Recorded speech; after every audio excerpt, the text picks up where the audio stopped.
우리 계속해서 사도행전 강의 말씀 듣도록 하겠습니다. 오늘은 기독교와 정치 이 제목으로 같이 은혜를 나누기 원합니다. 종교와 정치, 교회와 세속 권력, 이 관계는 참 미묘하기도 하고 또 민감한 문제이기도 하고 그렇습니다.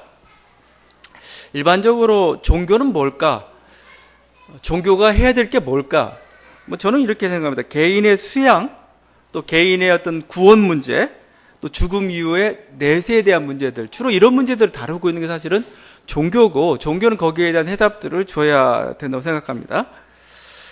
그러나 정치는 다르죠. 세상 권력은 다르죠.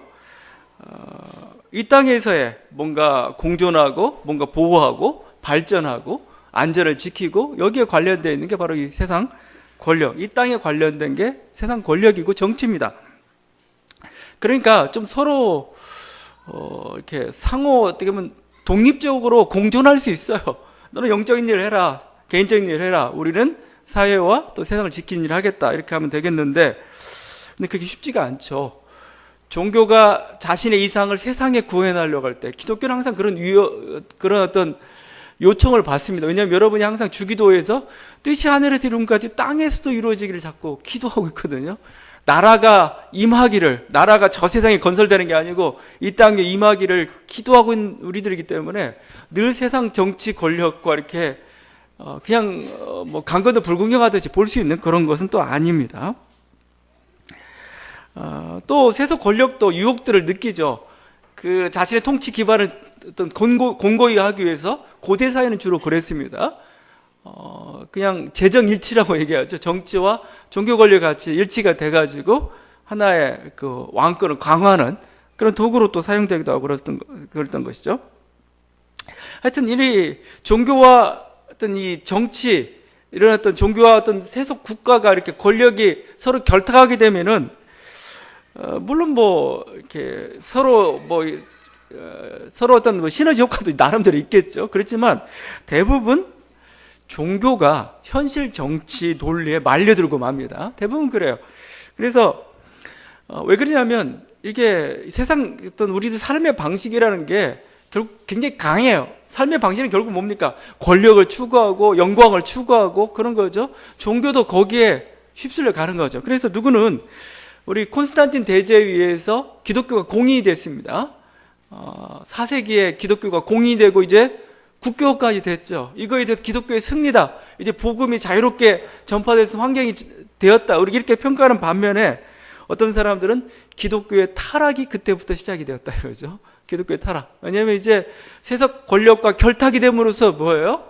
이제 그 교회가 가져야 될 어떤 사랑과 섬김과 거룩의 길을 벗어나기 시작하죠. 영광의 길을, 군림하는 길을 가기 시작하고 물질의 그 마력에 빠져들기 시작했던 때죠. 그래서 이런 어떤 그 종교와 세속 국가 권력과의 관계는 지나치게 일치되면은 참 이게 문제가 발생하고 고대 종교 양상들이 그랬죠. 여러분 이거 16세기 종교개혁이라는 게 있었습니다. 여러분 종교개혁이 그냥 슬로건 보면 순수하잖아요. 오직 믿음, 오직 성서, 오직 그리스도. 우리는 교회를 새롭게 해보겠다. 근데 이게 순수한 신앙개혁 운동으로 진행됐는가? 또 순수한 신앙개혁 운동으로 갔다면 성공할 수 있었겠는가? 그렇지 않아요. 왜냐하면 결국 종교개혁 때문에 국가 간 전쟁이 일어났습니다. 로마 카톨릭을 옹호하는 그런 신성 로마 제국 이후에 그 스페인 쪽에 있는 그 황제 세력들, 황제의 어떤 그 세력들하고 또 독일 제후들 간에 전쟁이 벌어진 거죠. 물론 어떤 굉장히 어떤 신성한 어떤 종교적인 이유로 했지만 나름대로 그들의 어떤 권력 관계, 또 민족 간의 어떤 다툼들 이런 것들이 결부돼 가지고 종교개혁이 이렇게 일어났던 거고, 종교개혁이 일어난 그곳마다 전쟁이 일어났던 거죠. 영국에서, 스코틀랜드에서, 프랑스에서, 독일에서는 30년 내전이 있었던 겁니다. 그러니까 이게 쉬운 얘기가 아니죠. 또 어떻게 보면은 그 종교개혁이 나름대로 그렇게 독일 제후들의 보호를 받았기 때문에 루터가 혼자 나는 그냥 독야천승 나는 혼자 이렇게 지내보겠다. 그렇게 해서 뭔가 종교개혁을 이루겠다 해서 가능했겠는가? 그렇지 않죠. 독일 대제후 프레드릭 대제후가 선제후라고 하죠. 안 도와줬다면은 루터는 이미 목숨을 잃었을 겁니다. 그리고 종교개혁은 끝났을 겁니다. 하여튼 이게 미묘한 관계들이 있고, 그래서 계속 전쟁이 일어나고 이랬죠. 결국은 그래서 우리가 유명한 이제 미국이라는 나라의 건설대기의 과정, 메이플라워가 1620년에 메이플라워를 타고 미국으로 건너가게 되죠. 그게 이제 미국의 시작이라고 할 수가 있는데, 그 이유가 뭐예요? 종교의 자유를 찾아서입니다. 유럽에는 도무지 이 국가 권력과의 결탁대가 도무지 안 되겠다. 우리 새로운 땅에서 우리가 가지고 있는 그 신앙을 새롭게 꽃피워보고자 이렇게 온 거죠. 이후 미국이나 유럽 사이에서 이렇게 어떤 아픔들을 경험하면서 등장했던 단어가 종교의 자유입니다. 종교의 자유. 종교의 자유. 왜 종교의 자유를 왜 부르짖기 시작했냐면은 이 모든 인간은 자기의 자유롭게 선택할 권리가 있다. 물론 그런 것도 있겠지만, 너무 한 국가가 특정 종교를 강요하거나 또 반대하다 보니까 너무 전쟁이 잦아지고 사람 목숨이 막 이렇게 이상하죠. 그러니까 종교의 자유를 선포한 거. 누구든 자기의 종교를 선택할 수 있고 국가가 그것을 간섭해서는 안 된다 이겁니다. 이게 미국 헌법에 아예 박혀졌죠. 그 종교의 자유라는 그 정신이 이렇게 들어가 있습니다. 저는 그런 점에서 이 국가와 교회의 관계 속에서 제가 지지하는 것은 루터의 두 왕국설입니다. 두 왕국설. 이게 가장 어떻게 보면은 현실적이기도 하면서 또 가장 신앙적인 하나의 그 길이 아닐까. 그건 뭐냐면은 하나님께서 두 왕국을 주셨다 이겁니다. 교회, 그리스도 왕국. 그 다음에 그러니까 교회라는 하나의 기관을 주셨고 또 국가라는 기관을 주셨다는 거예요. 두 영역을 다 인정하자는 겁니다. 교회는 뭐예요? 그리스도의 사랑과 섬김의 법이 지배하는 곳이고, 국가는 뭐예요? 이것은 칼과 힘의 논리에 있어서 사회의 정의와 안전을 지켜주는 게 국가의 목적인 겁니다. 두 양쪽의 목적이 있는 거고, 두 영역을 인정하고, 두 영역이 서로 약간 공존하고 서로 약간은 견제하는 그런 관계가 유지가 돼야 된다 이거예요. 루터가 이런 얘기했습니다. 그 두 왕국설인데, 그리스도의 왕국에서 인간 영혼의 내적 통치에 관여하시는 하나님은 세상의 왕국 안에서 지배자들에게 주신 칼을 통하여 질서를 유지하신다. 그러므로 하나님의 이중적 통치는 동시적 사건이 된다. 하나님은 그리스도의 왕국에서는 구원자로서 역사하고 세상 왕국에서는 창조자와 보존자로서 역사한다. 따라서 그리스도의 왕국은 사랑과 신앙이 지배하고 세상 왕국은 정의가 지배한다. 그리스도의 왕국은 모든 것 자발적인데 반해 세상 왕국은 법과 정의를 보존하기 위해 강압적인 힘이 수반되고 보복과 징벌이 행사된다. 이거죠. 여러분, 그래서 막 그 산상수훈이란 법을 세상에 강요하면 안 돼요. 세상 정치에 강요하면 안 돼요. 그건 이루어질 수 없는 겁니다. 세상은 죄인도 섞여 있고 또 온전한 하나님 나라가 임하기 전까지는 뭐예요? 강제로서 뭔가 정의를 구해내야 될 책임이 있는 겁니다. 그러니까 칼의 권세로 힘에, 눈에는 눈, 이에는 이, 그 보복의 권세로 이끌어갈 수밖에 없고, 그런 힘의 논리를 우리는 인정을 해야 되는 겁니다. 자기는 성경 보니까 산상은 이렇게 하지 않은 나라 바꾸시오, 체제 바꾸시오. 그렇게 할 수 없어요. 그렇게 하다가 지금 이슬람이라는 이상한 나라가 나왔죠. 종교와 국가가 일치가 되었을 때 국가가 엉뚱한 짓을 하게 되었습니다. 사람에 대해서, 인간의 인권에 대해서 뭔가 이상한 행동들을 취하게 되어 있었던 거죠. 그게 아니라는 겁니다.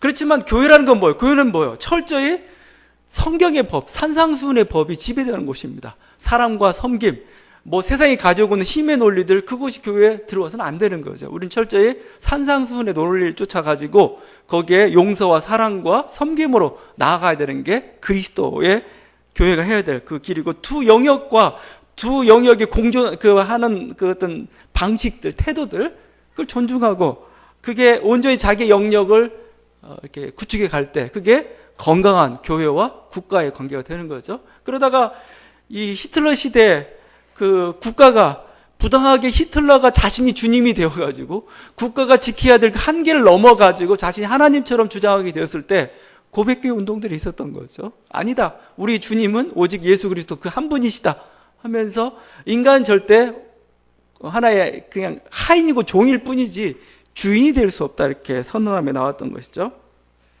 각자 자신의 역할들을 맡고 또 그러면서 서로의 긴장관계를 유지하고 있는 것, 저는 이게 중요하다는 겁니다. 그래서 국가는 종교가 잘못된 길을 갈 때, 종교도 잘못된 길을 갈 때가 있습니다. 권력화의 길을 갈 때가 있고 막 그렇습니다. 그럴 때는 견제해야 되는 거고, 반대로 종교는 국가가 하나님의 뜻을 떠나서 불이나 부도덕한 길을 갈 때 또 견제해야 됩니다. 그래야 건강하고 건전하게 서로 공존할 수가 있는 거죠. 요즘은 그런데 그렇게 말할 자격이 우리가 없어요. 뭐라고 하려면은 너나 잘해라, 너나 잘해라. 그러니까 이게 우리 교회가 제대로 하나의 어떤 거룩의 본보기로 서는 게 아니고 오히려 그래서 세상을 책망하고 세상을 바꿔 가시오. 그렇게 살면 안 됩니다. 외칠 자격을 많이 상실해 버렸죠. 하여튼 그렇지만 서로 이렇게 공존하고 하면서 가는 거. 약간 긴장관계 좀 필요한 겁니다. 그래서 서로 일치가 되고 그래서는 또 안 되는 것이고요. 오늘 읽은 말씀 제가 좀 장황하게 설명을 했지만 지금 국가 권력이 교회를 약간 견제하는 모습이 보여요. 약간 두려워하는 모습이 보이고 위험스럽게 보는 모습을 오늘 말씀에서 볼 수가 있죠. 초대교회는 순수한 신앙운동을 시작했죠. 우리는 순수하다. 예수 그리스도 그분을 주님으로 모시고 그분을 통해서 이제 그분이 이루실 그 나라를 종말론적인 그 나라를 바라보면서 우리는 그 속에서 성찬식을 나누고 사랑의 교제를 나눈 순수한 하나의 신앙운동이다. 이렇게 출발을 했어요. 그런데 세상은 그렇게 보지 않습니다. 초대교회 예수님 우리는 주님이십니다. 그분이 창조주십니다. 그분이 우리가 섬겨야 될 하나님이십니다. 그러면서 나갔어요. 근데 세상은 어떻게 인정을 했습니까? 그렇게 인정하지 않았어요. 바울이 데살로니가에서 전도를 할 때 그때 유대인들이 물론 유대인들 입을 통해서 나온 말이지만 이렇게 얘기합니다. 기독교인들이 이렇게 고발합니다. 야손과 및 형제들을 끌고 읍장들 앞에 가서 소리질러 이르되 이렇게 합니다. 기독교인들을 끌고 간 겁니다. 천하를 어지럽게 하던 이 사람들이 여기도 이름에 야손이 그들을 맞아들였도다. 이 사람들이 다 가이사의 명을 거역하여 말하되 다른 임금 곧 예수라 하는 이가 있다 하더이다. 이거죠. 가이사의 명을 거역하고 가이사 외에 다른 임금 곧 예수라는 그게 있다는 이거죠. 예수와 누구 가이사를 대립을 시키고 있습니다. 가이사를. 그러니까 뭐요? 로마 당국에서 볼 때는 새로운 주님이 나온 거예요. 새로운 어떤 나라가 마치 비밀스러운 무장단체가 뭐가 이렇게 나오고 있는 것처럼 보이고 있습니다. 가뜩이나 또한 로마가 고대 제국을 이룰 수 있는 가장 중요한 것 중에 하나가 뭐였냐면은 그런 거였습니다. 관용정책이었습니다. 관용정책. 관용정책은 옛날 같으면 전쟁하게 되면은 내가 승리했어? 그럼 이민족 모든 특권들이 다 없어지고 다 뺏어갑니다. 종교도 제대로 못하고 그렇습니다. 그런데 로마의 관용정책이란 건 뭐냐면 그들의 기득권들을 어느 정도 인정해 줍니다. 로마에 너희가 복속하고 로마의 신들을 인정하면은 너희들의 신들을 섬기는 것도 마다하지 않겠다 한 겁니다. 그러니까 그들의 종교도 인정해 준 겁니다. 니네 종교도 지켜. 대신 뭐죠? 로마의 신들하고 황제도 겸하여 네 섬겨. 이 관용. 여러분은 우리가 당연히 생각하겠지만 당신은 놀라운 거예요. 당신은 그 나라를 정복하게 되면 우리 종교 다 믿어야 되는 겁니다. 이런 식입니다. 이런 식이었는데 그런 어떤 관용 정책들이 로마를 이렇게 구성해왔던 그곳인데 기독교인들이 등장하다 보니까 갑자기 문제가 생기기 시작했습니다. 혼란스러워지기 시작한 겁니다. 새로운 종교가 등장하기 시작하니까 그러면서 예수를 또 자기 주라고 고백하고 막 하다 보니까 여기서 유대인끼리 갈등도 있기도 하고 또 이렇게 로마에서 보니까 또 막 황제도 숭배하는 것도 거부하고 이방신들 전부 우상이라면서 이렇게 하다 보니까 혼란스러워지기 시작한 겁니다. 그래서 소란케 했다. 천하를 소란케 했다. 이런 제목으로 이렇게 기독교인들이 항상 고발을 당했던 것이죠. 그게 여기에 나타나 있고 그랬습니다. 오늘 말씀에서도 지금 가말리엘의 말 속에서도 그걸 느낄 수가 있습니다. 딱 그 기독교라는 집단이 딱 태동을 했는데 이 태동했을 때 유대 사회가 느꼈던 그 어떤 두려움이 뭐였는가 이거요? 이상한 정치 집단 하나 등장했다 이런 식입니다. 36절에 드다를 얘기하고 있대요. 드다죠. 드다가 누구냐? 이 사람도 하나의 메시아 운동을 했던 사람입니다. 어떤 사람이냐면 자신들 따르던 사람들 데리고 요단강으로 갔습니다. 요단강으로 가가지고 내가 여호수아의 기적을 행하겠다입니다. 여호수아의 기적을 행해가지고 막 강을 가르고 너희가 이 마른 발로 이렇게 땅을 건너도록 하겠다. 이렇게 하고 사람들을 막 선동하고 그래서 사람들이 막 몰려다니고 막 했던 겁니다. 굉장히 위험한 운동이었죠. 그런데 그들이 어떻게 됐습니까? 결국 지도자도 죽고 또 모임도 다 흩어지고 말았던 거죠. 37절에서 똑같은 얘기를 합니다. 갈릴리 이번에 유다에 대해서 언급합니다. 갈릴리 유다는 좀 유명한 인물이었습니다. 당시에. 왜냐하면 열심당 운동이 여기서부터 출발이 됐습니다. 로마의 그 호구조사, 세금조사죠. 반발하여서 갈리드 폭동을 일으켰습니다. 폭동을 일으켰는데 이 운동은 계속 좀 오랫동안 지속됐습니다. 그렇지만 이들은 결국 붙잡혀 결국 다 십자가형으로 이렇게 죽음을 당하고 말았던 것이죠. 지금 이런 메시아 운동은 하나의 정치 운동, 새로운, 이들은 뭔가 나름대로 이렇게 뭐 종교 운동이라고 할 수도 있죠. 그런 식으로 출발했는데 불구하고 이게 뭐예요? 다 흩어지고 말하고 또 그게 하나의 국가에서는 굉장히 위험한 세력으로 보였던 겁니다. 여기뿐만 아니고 사도행전 21장에도 마찬가지입니다.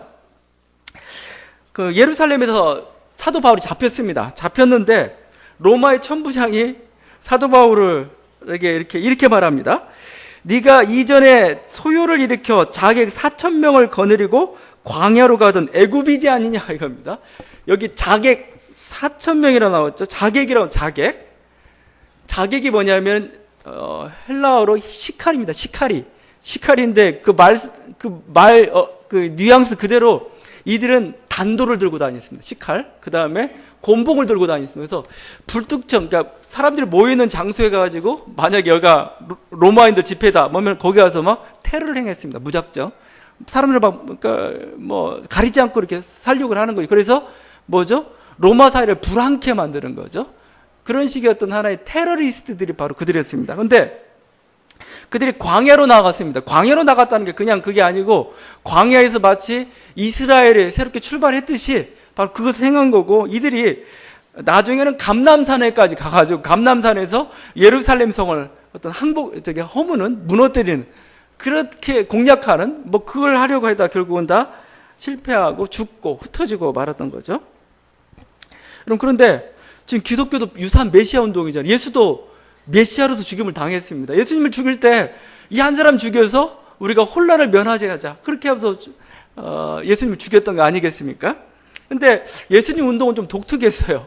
왜냐하면 교주 한 사람만 죽었어요. 다른 사람들은 그냥 다 그냥 멀쩡했습니다. 근데 좀 지나고 나니까 이들이 갑자기 또 뭉치기 시작한 겁니다. 뭉치기 시작해가지고 뭐 예수가 메시아다, 그를 통해서 하나님 나라가 임한다 하니까 굉장히 이들은 두려운 거죠. 뭔가 새로운 언어의 종교, 정치, 권력 집단이 하나 또 등장해가지고 지금 위험을 자아낸 거죠. 그래서 여기 계속해서 지금 그 사도행전을 보게 되면은 많아요. 이런 재판받는 장면 속에 많이 나타나는데 항상 그 교회를 이렇게 그들이 정죄하고 또 교회를 고발하는 중요한 내용 중에 하나가 소란스럽게 한답니다. 소란스럽게. 사도행전 24장 5절입니다. 우리가 보니 이 사람은 전염병 같은 자라 천하에 흩어진 유대인을 다 소유하게 하는 자요 나사렛 이단의 우두머리라. 소욕해 한다.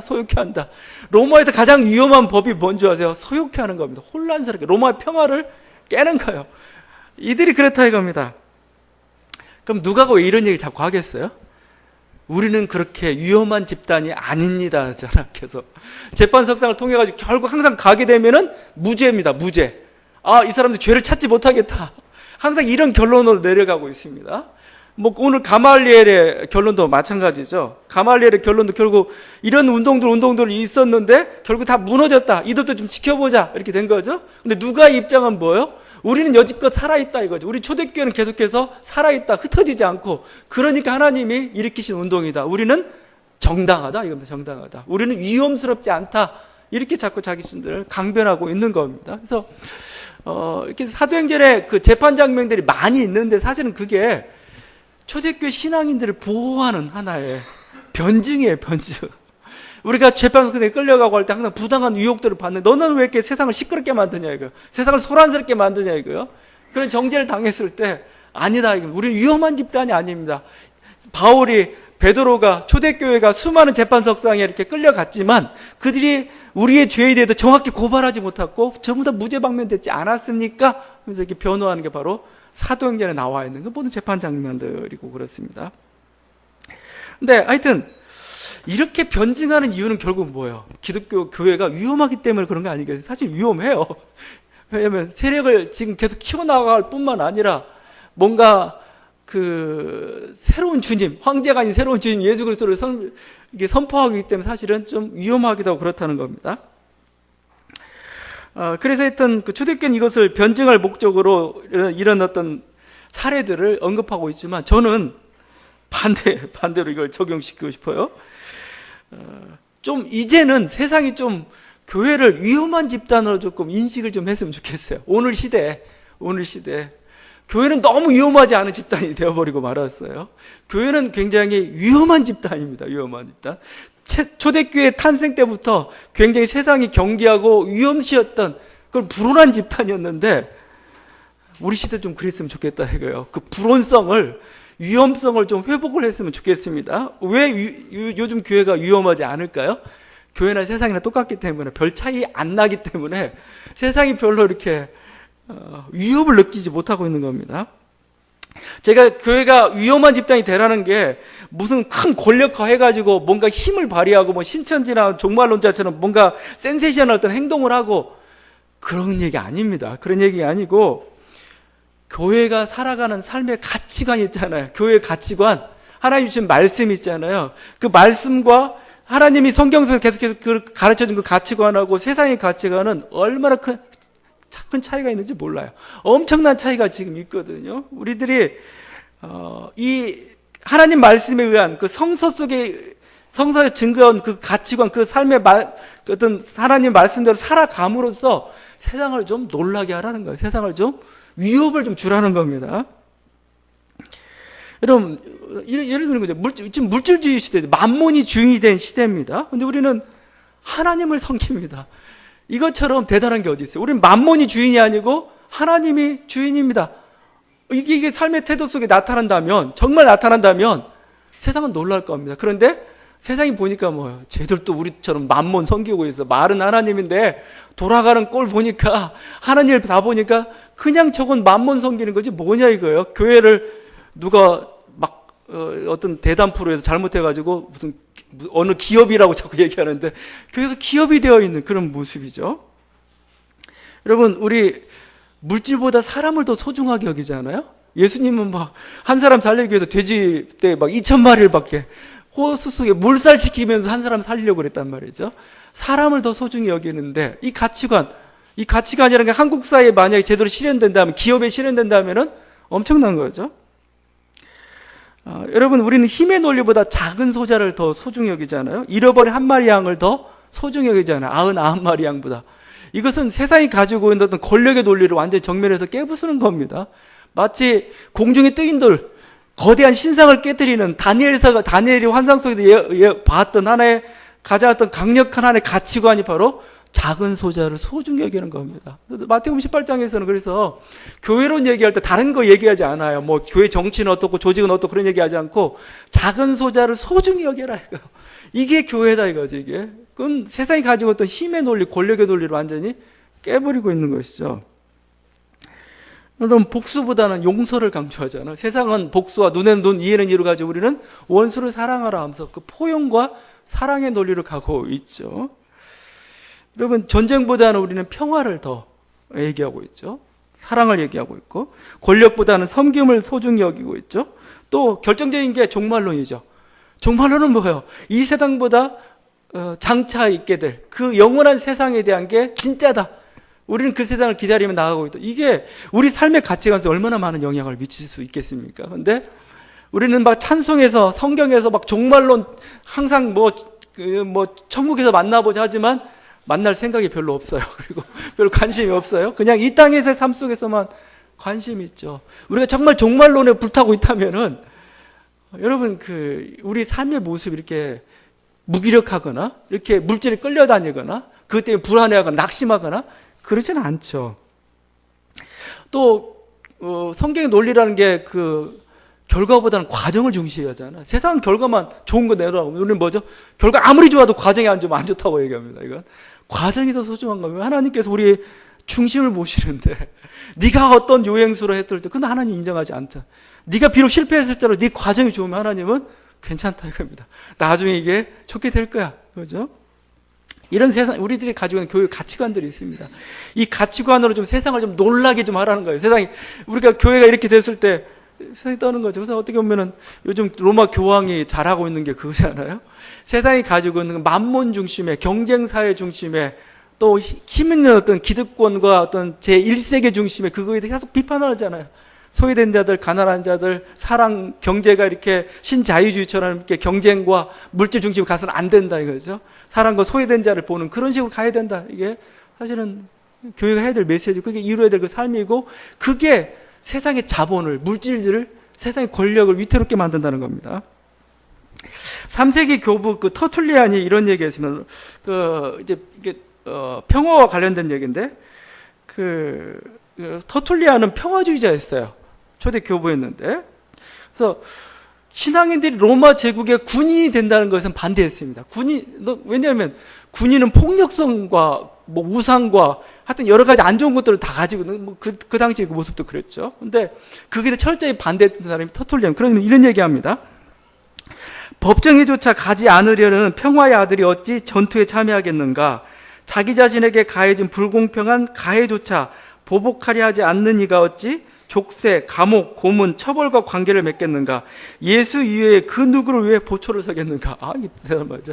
우리 신앙인들은 황제를 위해 보초 설 수 없다 이거죠. 예수를 위해 보초 서는 그 외에 우리가 어떻게 하겠는가 그죠?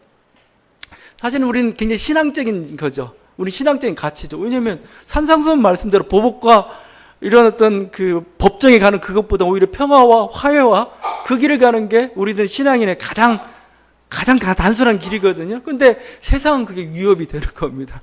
그러다 보니까 신앙인들이 군대를 안 가게 됐네요. 신앙인들이 많아지다 보니까 정말 군대에 위기가 생기기 시작했죠. 그래서 나온 게 의전론이라는 게 나오기 시작했습니다. 어거스틴이 군대에 가서 나라를 지키는 것도 소중하다 이렇게 나온 거죠. 여러분 이게 물론 종교가 정치에 깊숙이 개입해서는 안 될 것입니다. 그렇지만 종교와 이렇게 정치 권력은 서로 좀 긴장관계가 필요해요. 긴장관계를 어떻게 만들 거냐? 다른 거 아닙니다. 종교가 말씀대로만 살아가면 돼요. 세상은 긴장관계에 유지되어 있고, 그렇다면 세상은 그래도 부패하지 않고 아름답게 굴러갈 수가 있는 겁니다. 이게 어떤 초대교회 모습들인데, 이런 어떤 우리들에게 굉장히 가지고 있는 어떤 초대교회 가지고 있는 그 위험성, 그 능력들 좀 회복할 수 있기를 바랍니다. 그러면서 오늘 여러 가지 이제 가말리엘 여러 가지 말들을 하는데, 우리가 좀 같이 받아야 될 교훈이 좀 있는 것 같아요.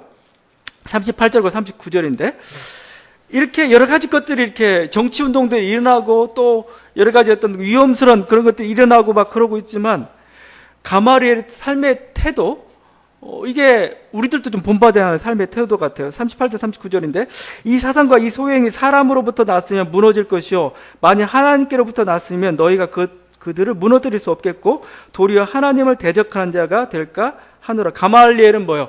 지켜보자입니다. 지켜보자. 사람으로부터 났으면 망할 것이다. 드다도 그렇고 갈릴리 유다도 그렇고 모든 이상한 운동들 다 그렇지 않았느냐 이거죠. 근데 이게 정말 하나님으로부터 났으면 막으면 안 된다. 내 하나님을 대적하는 거다. 근데 누가의 논리는 뭡니까? 누가는 이제 이 말씀을 전한 지 한 30년 후에 지금 사도행전을 기록하고 있습니다. 야, 우리 지금껏 망하지 않고 살아있다 이거죠. 전 로마 전역이 흩어져가지고 지금 잘 공존하고 있다. 하나님이 뜻이다 이겁니다. 하나님이 이 일을 일으켰다 이겁니다. 그러니까 누가는 가말리엘의 말을 이렇게 하나의 자기의 정당성의 근거로서 이렇게 주장하고 있습니다. 여러분, 이게 우리들이 일을 할 때, 우리들이 어떤 뭐 교회 일도 될 수가 있습니다. 우리가 어떤 결정을 하고 어떤 행동을 할 때도 이런 삶의 태도를 좀 가졌으면 좋겠어요. 하나님이 하실 일, 하나님이 하나님이 뜻하신 일이라면 된다 이겁니다. 된다 이거예요.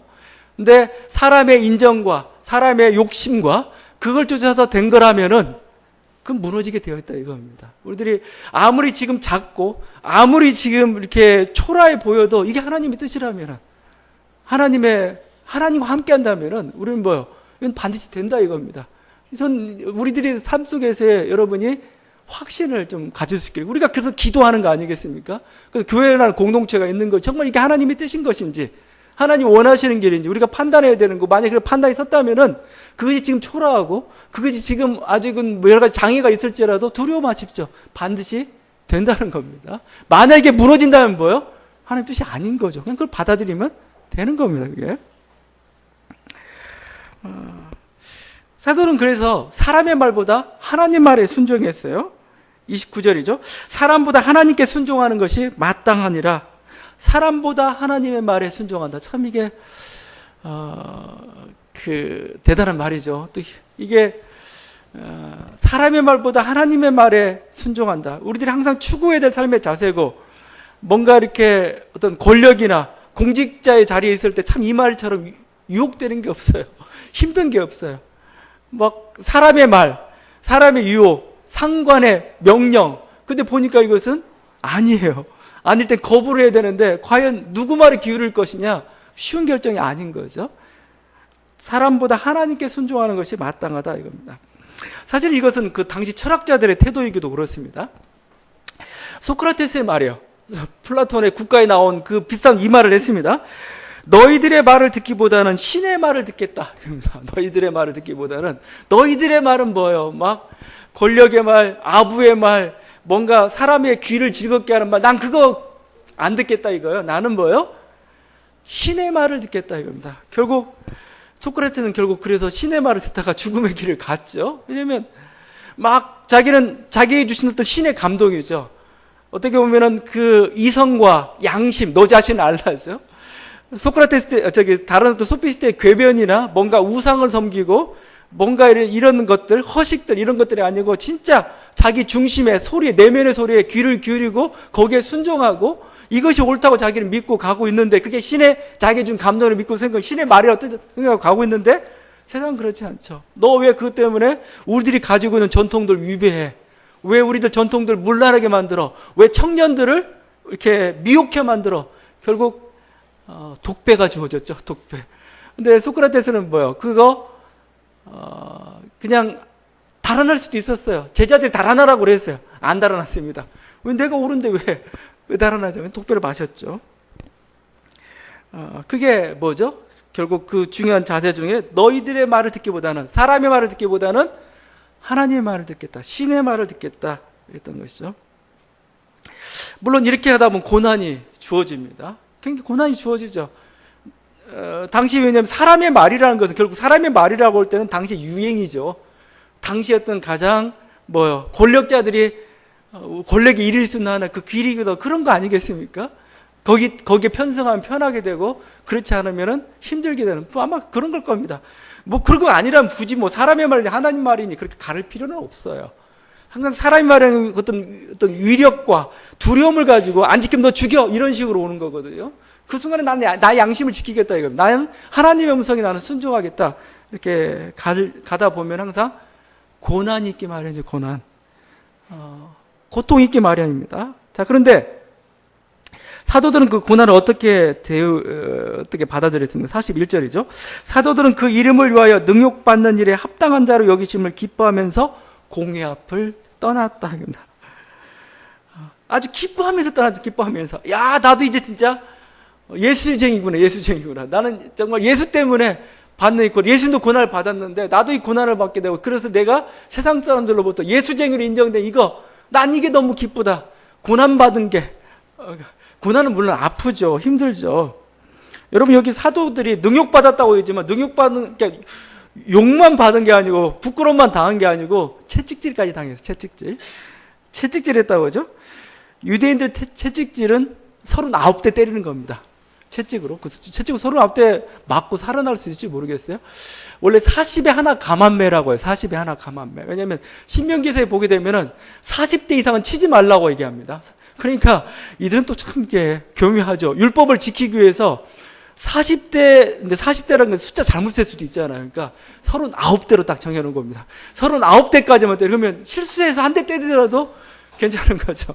그러니까 하여튼 이렇게 고난도 다게 받았던 겁니다. 그러니까 이게 내가 고난을 받았기 때문에 뭔가 교회 상급이 주어지고 장차 어떤 천국이 주어지고, 물론 그것도 있겠죠. 그래서 좋은 거냐? 그런 게 아닙니다. 고난 자체가 그들에게서는 즐거움이다. 왜냐하면 내가 의로운 길을 가기 때문에, 내가 그리스도께서 원하시는 그 하나님 말씀의 길을 순종하고 가고 있기 때문에 뭐예요? 거기에 주는 어떤 하나의 보람이에요. 기쁨입니다. 말씀에 순종하면, 여러분도 이 세상을 살던 말씀에 순종하게 되면은 내가 말씀에 순종해서 하나님 복 주실 것이다. 물론 뭐 세상 사람도 좋아하는 그런 순종의 길이라면은 물론 다 복을 주십니다. 그런데 그렇지 않을 경우가 있습니다. 세상과 반대길을 가야 되는 그런 순종, 말씀에 대한 순종이 있을 경우에는 대부분 다 고난을 여러분 피할 수가 없습니다. 그러니까 뭐 내가 열심히 하나님 말씀을 지켰으니 하나님 나를 지켜주시겠지, 안 지켜줄 때도 많고, 그 말씀에 순종한 대가 우리들에게 고난이 주어질 때가 있습니다. 여러분에게 손해가 주어질 때가 있습니다. 내가 공직자로서 내가 하나님 말씀에 위배되니까 여기에 이 상관의 명령에 이 법률에 나는 순종할 수 없어. 거부하게 되면 여러분 직장에서 잘리는 거죠. 직장이 잘리게 되면 여러분 어떻게 됩니까? 여러분이 그냥 그 여러 가지 어떤 정신적인 고통, 물질적인 고통을 다 경험을 해야 되는 거죠. 고난을 해야 되는 거죠. 그러니까 갑자기 후회감이 들죠.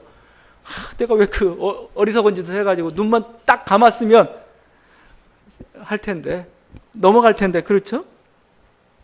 그때 중요한 게 있습니다. 기뻐하는 거죠, 그때.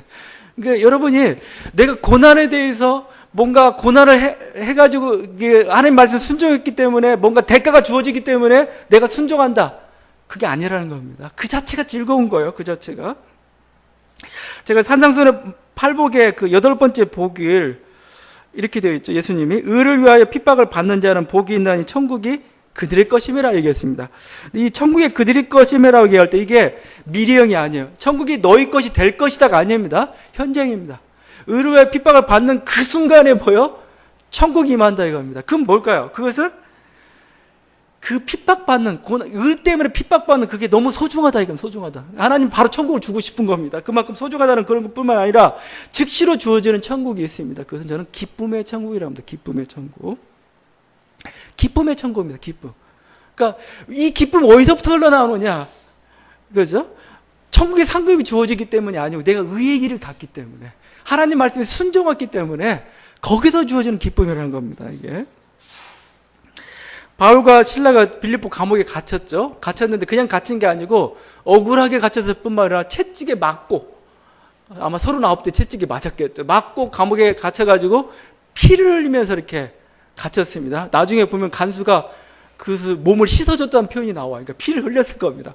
피를 흘리고 막 착고에 매여 있는데, 그때 바울이 했던 게, 바울과 실라가 어떤 행동을 취했냐면은 이렇게 했죠.